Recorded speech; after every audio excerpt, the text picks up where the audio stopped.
بالهداية المرتضوية وأتم نعمته علينا بالهداية الحيدرية، ونصلي ونسلم على الخاتم لما سبق والفاتح لمن غلق والمعلن الحق بالحق حبيبك وحبيبنا أبي القاسم محمد.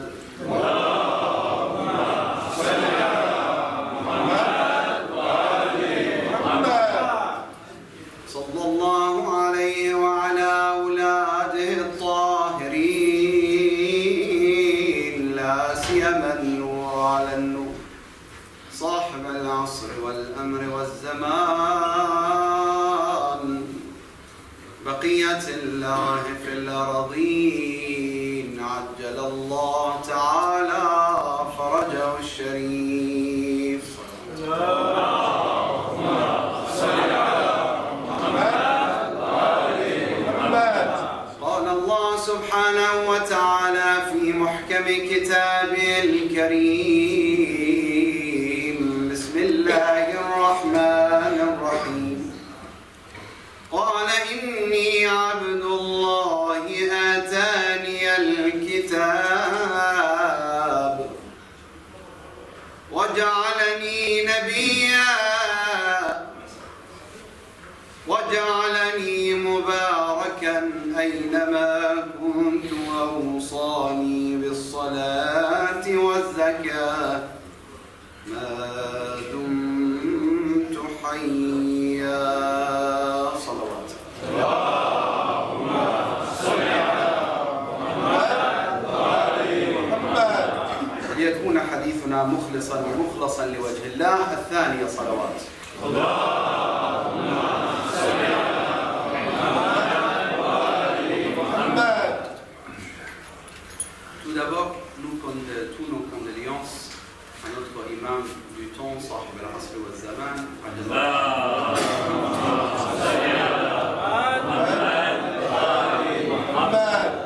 pour le martyr de l'imam al-Jawad alayhi salam, sallu ala Muhammad wa ali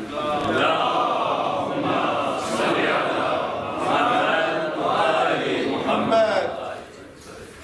Comme vous savez, une question qui se pose toujours, et même cette question elle a été posée à l'époque de notre premier imam également, question de l'âge. Est-ce qu'une personne jeune peut être un imam pour une communauté?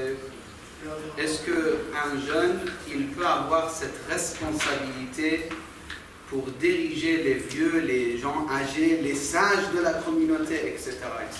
Et ça existait depuis longtemps.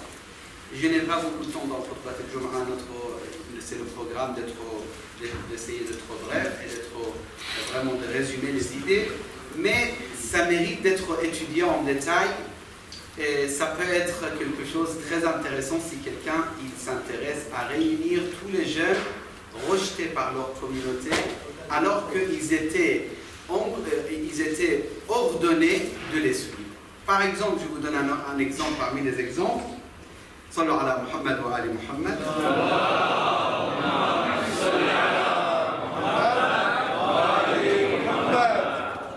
Parmi les exemples qu'on peut donner ici, c'est l'exemple de Daoud alayhi salam.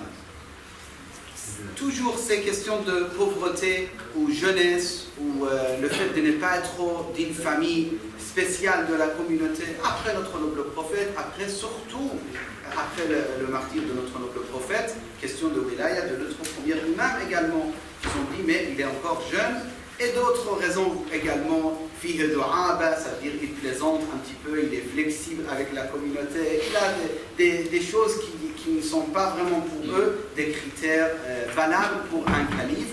Et c'est longue histoire, je ne veux pas m'éloigner de notre sujet d'aujourd'hui. Mais de toute façon, chaque fois, ça revient également aussi sur la question de jeunesse et d'être jeune. Mais des fois, c'est encore plus choquant, et ça met en doute l'imam, même pour les partisans de Ahl al-Bayt, même pour les chiites. commence à hésiter, à se poser des questions. Est-ce que vraiment tel imam, il peut être notre imam? Subhanallah, les réponses de nos questions d'ambiguïté, toujours vous le retrouvez dans le Coran al-Karim. C'est parmi les karamat de Ahl al-Bayt alayhi salam. Que Ahl al-Bayt, on n'a aucun problème dans les questions d'ambiguïté. À chaque fois qu'ils posent des questions, on revient vers le Coran al-Karim, mais juste avec la vision de notre Mawla Amir al-Mu'minin Ali ibn Abi Talib.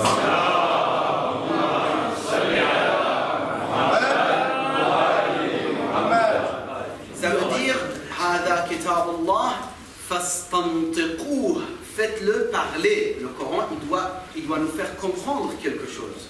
On ne peut pas dire le Coran al-Karim, donc c'est Wahyullah, c'est Kalamullah, donc on comprend tout et c'est tout. Non, des fois il faut lui faire, Inch'Allah, suivez l'idée, la voix ça va, Inch'Allah. Sallu ala Muhammad wa ali Muhammad.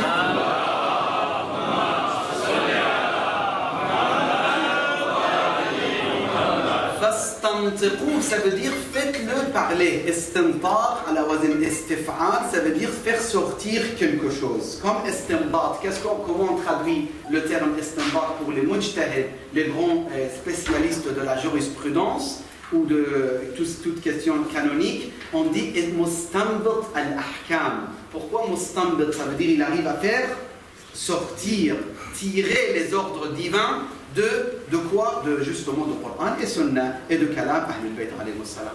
Donc, Hada Kitabullah fastantiquh, c'est le livre d'Allah subhanahu wa ta'ala, il faut le comprendre, il faut le faire parler si vous voulez, il faut le rendre vivant, ce livre d'Allah subhanahu wa ta'ala, pour comprendre. Il le rend vivant, mais il est déjà vivant. Oui, il est déjà vivant, mais ça dépend de ta vision envers le Coran.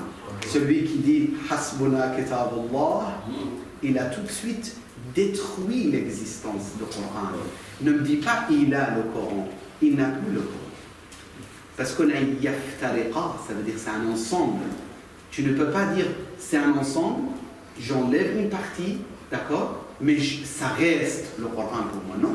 Si c'est un ensemble, tu ne peux pas enlever une partie de dire ça me suffit à le Coran al-Karim. Non. Donc je reviens vers le verset. Notre imam al-Jawad alayhi salam.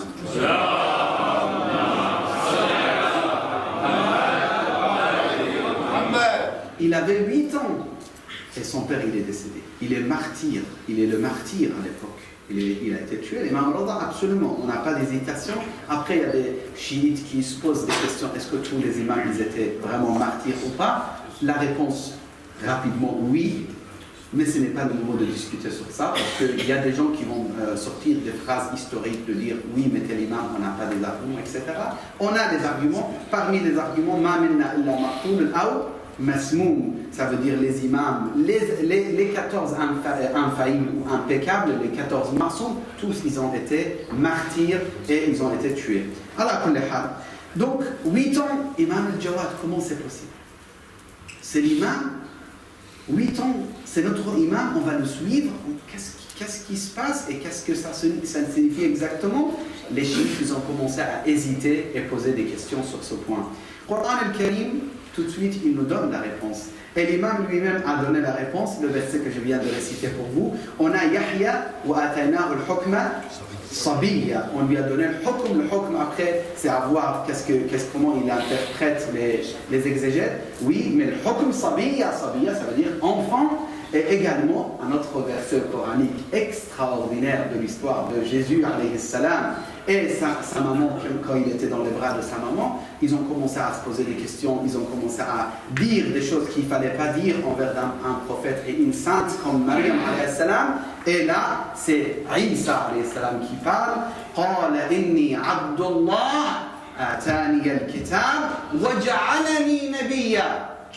Il n'a pas dit je vais être prophète, ou il va me rendre, ou il va m'accorder la prophétie. Non.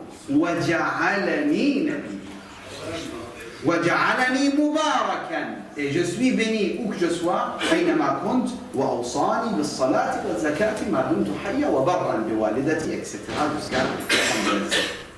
Donc, l'imam al-Jawad alayhi salam, 8 ans, c'est largement suffisant. Si c'est un enfant qui vient de naître, il arrive à dire ces mots-là et on n'a pas de problème. Jésus, alayhi salam, il y a plusieurs particularités importantes, très très intéressantes. Également, question de karamat, ça veut dire, par exemple, guérir quelqu'un. On dit, mais comment c'est possible? L'imam, il guérit? Non, arrête. C'est pas possible. C'est Allah qui guérit. Oui, bien sûr, c'est Allah qui guérit. Mais à travers l'imam, à travers le médicament, c'est incroyable. Les gens, ils acceptent que le médicament soit le remède impeccable pour un malade, mais ils n'acceptent pas qu'une invocation qui sort de la bouche de notre noble prophète Muhammad sallallahu alayhi wa sallam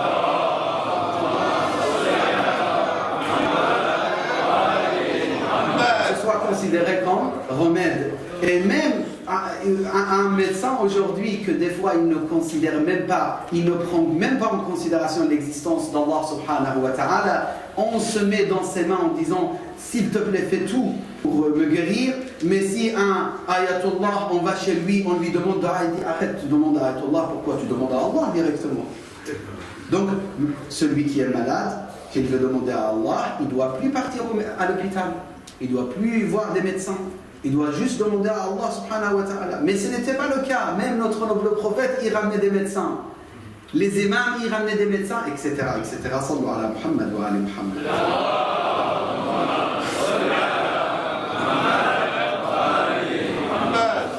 Il y a parmi les points importants aussi à mentionner qui fait plaisir aux frères maghrébins, c'est la femme de notre imam al-Jawad, qui était Soumana alayhi salam al-Maghribiya. Bien sûr, certains vont dire, mais ça fait plaisir aux Maghrébins, pourquoi ça ne fait pas plaisir aux autres? Moi, je pense que ça fait plaisir pour tout le monde, et pas particulièrement aux Maghrébins. Je vous explique rapidement pourquoi. Parce que nous, quand on est faible, on pense de cette manière, de dire je suis irakien, donc ça me fait plaisir des bonnes qualités de quelqu'un qui est irakien. Un savant ayatollah qui devient grand ayatollah de notre époque, s'il est exactement de mon pays et de ma ville, c'est encore vraiment agréable. Mais c'est lui qui est vraiment muhib al-bayt, qui s'est libéré de tout ce genre d'histoire. C'est égal pour lui. Il ne regarde même pas, d'ailleurs, il ne regarde même pas avec cette vision. Il dit, c'est un Africain, c'est un Marocain, c'est un Algérien, c'est un Français alors. Et il y a certains qui disent, oui, c'est un converti, attention. C'est vraiment très grave cette phrase. Et je le dis, j'insiste. Attention, c'est un converti, il n'est pas d'origine. Subhanallah, il n'y a pas d'origine musulmane. Tous sont devenus musulmans. Il y avait des juifs autour du prophète, il y avait des chrétiens autour du prophète. Il y avait quoi? Des mécréants un petit peu, mais plus de Ahl al-Kitab qui sont devenus musulmans, qui ont suivi. Il y avait des Zoroastriens également. Il y avait tout. Donc, Hada Sunni, ce n'est pas origine chiite, donc on ne va pas le laisser diriger la prière. C'est quoi cette idée? Ou c'est un, je ne sais pas quoi, français ou ailleurs, et qui est devenu musulman, on ne fait pas. Non, tout ça, ça n'existe pas dans l'école de Ahl al-Bayt. Ahl al-Bayt, alayhi salam, ils disent il n'y a pas de différence, tant qu'il y a le taqwa, il y a la piété, c'est parfaitement correct et c'est largement suffisant. Pour Imam al-Jama'a, il y a des conditions, ça c'est une autre fois peut-être on aura l'occasion de discuter, toutes les conditions de Imam al-Jama'a ou les conditions de Marja' al-Taqlid, ça c'est autre chose, c'est des conditions valables pour un Irakien également, pour un Iranien également, pour un Pakistanais également, d'accord? Aujourd'hui on a des Marja' de Pakistan, on a des Marja' d'Iran, on a des Marja' d'Irak, on a des Marja' de l'Inde, d'accord? Mais peut-être, ou d'Afghanistan également, on a des marja', mais peut-être un jour on aura un marja' de France, ou on aura un marja' de communauté de Madagascar, ou de Roja, c'est un marja' ayatollah al-Azma, c'est quoi le problème? Mais attention quand on aura un marja' de notre communauté, et qui n'est pas le plus savant, qui n'est pas le plus pieux, et de le suivre juste parce que c'est mon cousin, ou c'est de notre tribu, de notre... Ça aussi c'est un point de faiblesse. Parce que le pieux, il ne regarde pas comme ça. Sallu ala Muhammad wa ala Muhammad.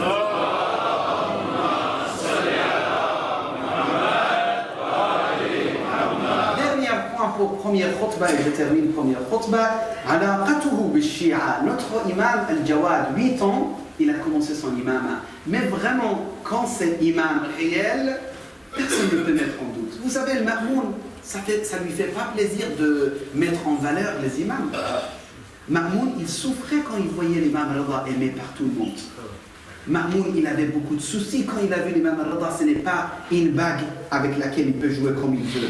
Je ne sais pas est-ce que ça existe cette expression pour vous ou pas, mais ce n'est pas une bague quand il veut, il peut le tourner, il peut le faire. Non, l'imam al-Rida, salamullah alayh, il a montré à Ma'moun que ce n'est pas toi qui vas me manipuler. Moi, je sais ce que tu voulais, mais tu n'auras pas ce que tu voulais. D'accord? Imam al-Jawad alayhi salam, ça fait pas plaisir non plus Al-Ma'moun de donner beaucoup de valeur, mais quand même, Al-Ma'moun, il accepte, il dit, je vais donner ma fille Umm al-Fadl à ce jeune homme, je vais lui faire marier avec elle. Les Bani Abbas, très en colère. Et cette colère aussi, c'est étrange, parce que Bani Abbas, qu'est-ce qu'ils ont comme valeur devant Bani Hashim? C'est où la classe, on ne peut même pas comparer la classe de Bani Hashim et Aoulad de Muhammad wa Ali Muhammad.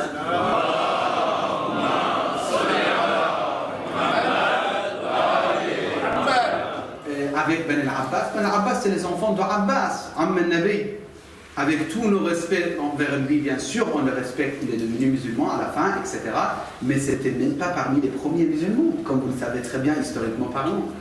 Et de toute façon, c'est l'angle. Et en plus, juste historiquement parlant, il faut que vous sachiez, c'était pas oncle paternel et maternel de notre prophète. Parce que le prophète, sallallahu alayhi wa sallam, il avait comme Abu Talib, oncle paternel et... Mais non pas Al-Abbas, alayhi salam. De toute façon, Al-Abbas également, radiyallahu anhu, wa ardah, on le respecte absolument. Mais Ben Al-Abbas, où est leur place? De toute façon, le Ma'moun, il ne voyait pas les choses de cette façon. Il disait, celui-là, il mérite d'être marié avec ma fille. Et même, vous allez le voir, et vous pouvez le tester au niveau scientifique. C'est très long l'histoire, vous pouvez le lire. Aujourd'hui, je pense qu'il y a une traduction sur les monadarat, les conversations entre l'imam al-Jawad avec les autres savants sunnites sur la question de pèlerinage. Et on est dans l'époque de pèlerinage, la période de pèlerinage, que l'autre, il commence à poser des questions, mais très restreintes, et l'imam alayhi salam, il commence à détailler. Si tu poses une petite question, ça se voit que tu ne comprends pas les détails de la jurisprudence. Tu dois poser la question bien détaillée pour que je puisse te répondre. Imam al-Jawad alayhi salam, comment il était avec toute cette place qu'il avait, salamullah alayhi, comment il était avec la communauté. Il était très bloqué, l'imam. Il n'y avait pas de relation avec les chiites. Et parmi les points importants de l'époque de Zaman al-Ghaiba, aujourd'hui, si vous partez dans la société, ils vous disent, vous croyez à Imam al-Mahdi? Qu'est-ce que vous dites, mes frères? Bien sûr, vous croyez. Mais à quoi ça sert un imam qu'on ne le voit pas? Comment vous le contactez? Comment vous parlez avec lui?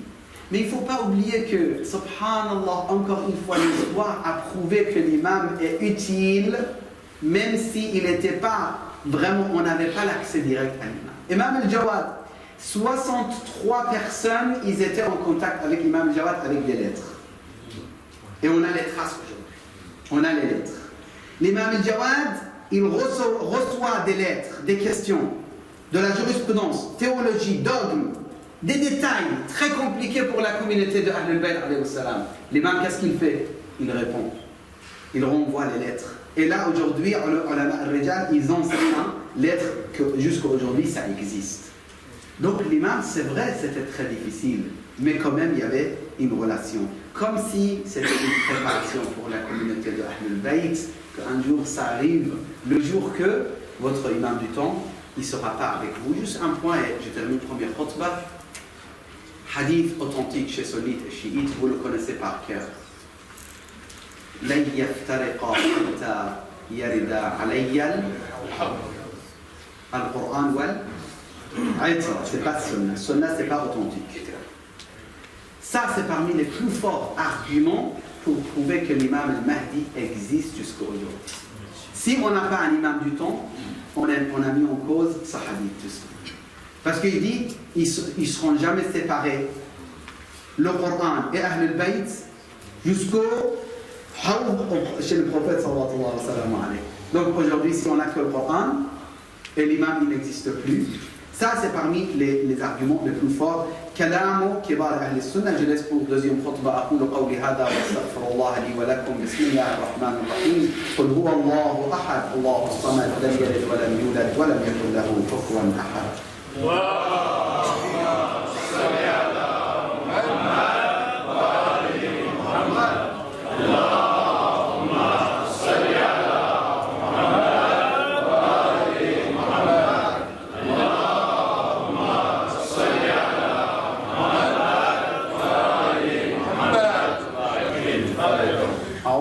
السميع العليم من الشيطان الرجيم. بسم الله الرحمن الرحيم. اللهم صل وسلم وزد وبارك على صاحب الدعوة النبوية محمد.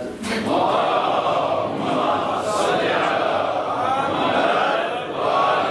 محمد والصولة الحيدرية والعصمة الفاطمية والحلم الحسنية والشجاعة الحسينية والعبادة السجادية والعلوم الباقرية والآثار الجعفرية والمآثر الكاظمية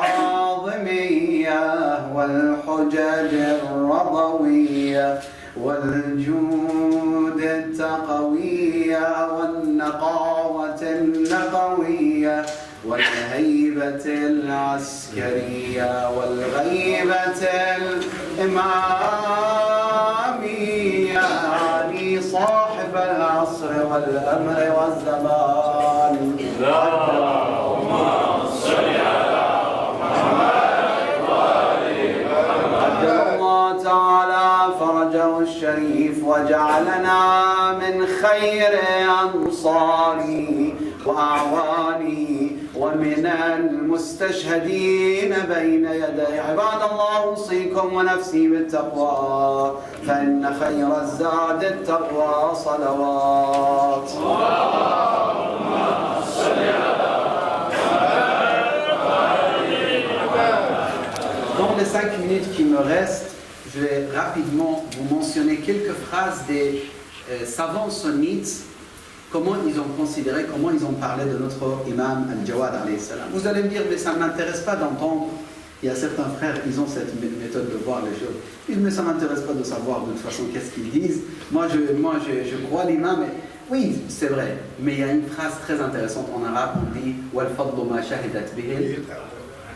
Donc, des fois, ce n'est pas les sunnites qui sont nos ennemis. Absolument pas, et j'insiste. Les sunnites ne sont pas nos ennemis. Mais celui qui est savant et qui a su la réalité et qui l'a rejeté, malheureusement c'est l'ennemi de l'haq. Et si on est avec le haq donc, forcément il est, je ne le dis pas. S'il est contre le haq, il est l'ennemi de l'haq. Et si on suit le haq, donc il est contre. Voilà. Donc maintenant, quelques phrases de quelques savants. Par exemple, Sibt ibn al-Jawzi, par exemple, لقد كان في علمه وتقواه وزهده وعفوه على سر أبيه.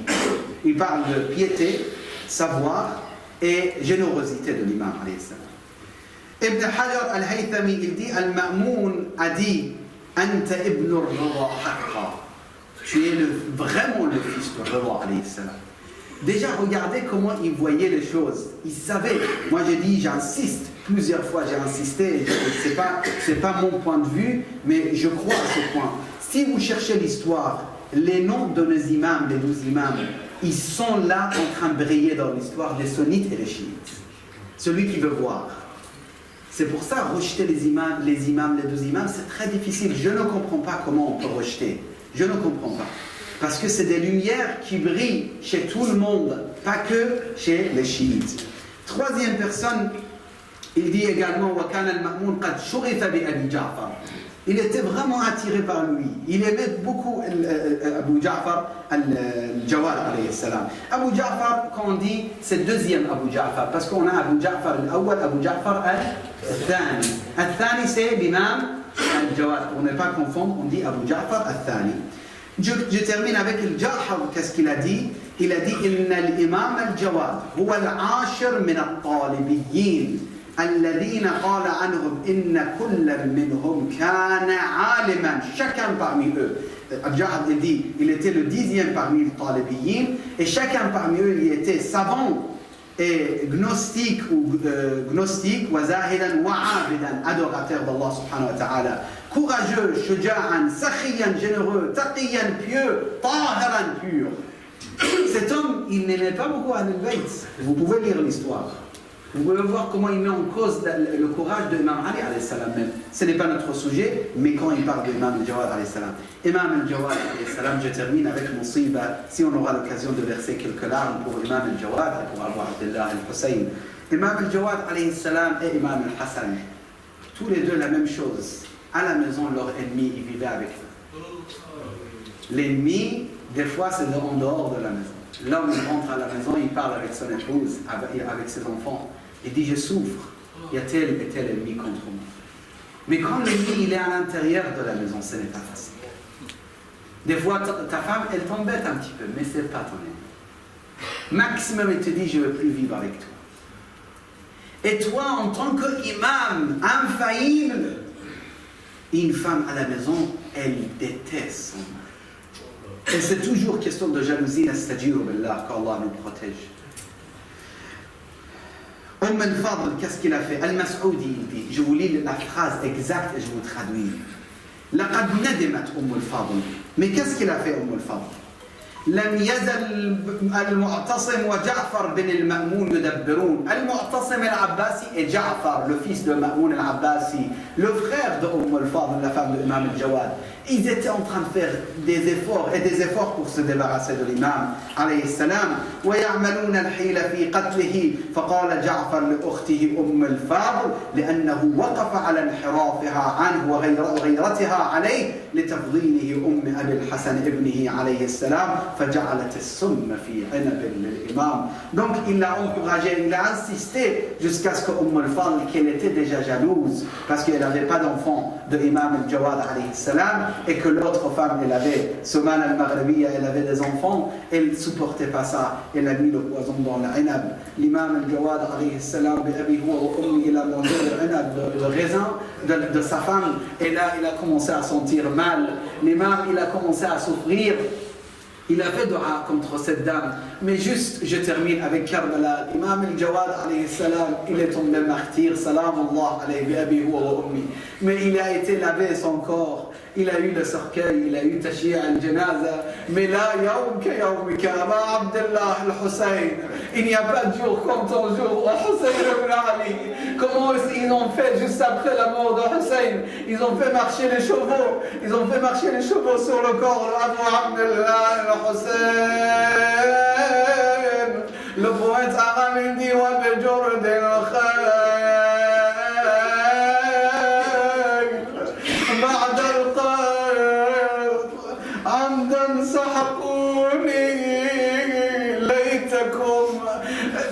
Le poète, il explique la situation de Karbala. Il dit, j'aurais aimé que vous voyiez Hussein ibn Ali dans quelle situation il était. Il était avec son enfant dans ses bras.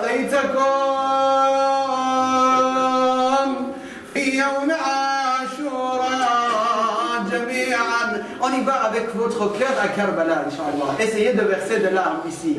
C'est l'occasion, mes frères. ليتكن في يوم عاشوراء جميعا تنظروني. J'aurais aimé que vous me voyiez au jour de Karbala, au jour de Ashura. Quelle situation!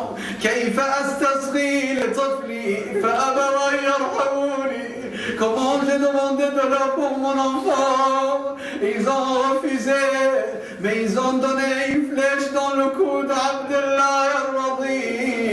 وبجرد الخير كيف أستسقي لطفلي فأبوا أن يرحموني وسقوه سهم بين عوض الماء المعين. لا حول ولا قوة إلا بالله العلي العظيم. اللهم اغفر للمؤمنين والمؤمنات والمسلمين والمسلمات الأحياء منهم والأموات. تابع اللهم بيننا وبينهم بالخيرات.